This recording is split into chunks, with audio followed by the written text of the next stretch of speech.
So my name is Nicola Edwards. I'm the Destination Manager for Monmouthshire County Council, and I'm here today at the wonderful Court Cupboard Craft Gallery being interviewed about the Made in Monmouthshire initiative, which it certainly was a very exciting project to have worked on, to see the group grow in confidence and ability and competence, not just in the standard of their work, which was always amazing, but more in terms of working collaboratively together to access different markets, being a bit more maybe business savvy, and to come here today to see the Court Cupboard looking as fantastic as this, to see the quality of the arts and crafts around me. They really say something about the area. All of this artwork has been inspired by the local landscape. Made in Monmouthshire has given me the opportunity to sort of sell and to make art based in the area and for the area really. It's a great community of artists, all sorts of disciplines, but it has Made in Monmouthshire. There was a series of exhibitions, some in the courtyard at St Mary's Church in Abergavenny. We were involved in Art in Penalt as an artisan village. We were involved in the Arts Festival as the Artisan Village, so we generally do events like the Food Festival as a group. So consistently, Made in Monmouthshire have exhibited at the Abergavenny Food Festival, and I think it's really important that they continue to do that. It's a reminder for local residents who attend the festival, that the quality of local artists and makers and food and drink producers on their doorstep, but it also says something about the area to visitors who come here. My name is Stuart Neal. With the designer, I have a textile hand weaver, and I've been associated with Made in Monmouthshire at Venter pretty well from the start actually.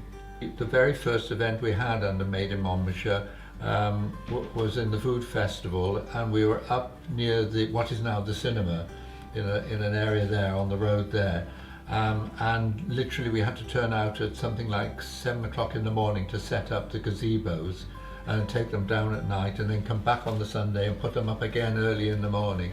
And it was very much the staff which were doing that. Well, I mean, we were helping obviously, but without that staff input, it would have been really hard work. And of course, they own the gazebos. You see, that's the other thing that was positive is that they owned the gazebos.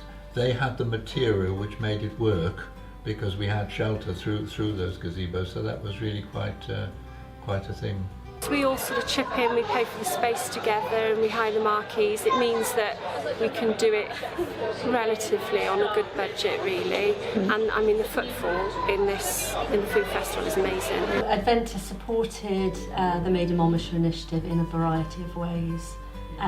Right from the beginning with brand development, which was fantastic work on behalf of the designer for the makers and producers, through to a marketing strategy and plan which was then delivered, which included things like attendance at exhibitions.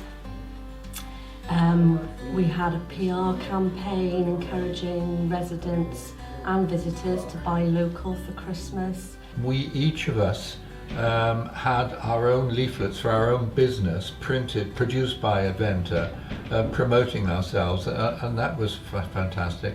I mean, I've been in a number of reprints with that. But I think that there were so many opportunities that were capitalised on in this project.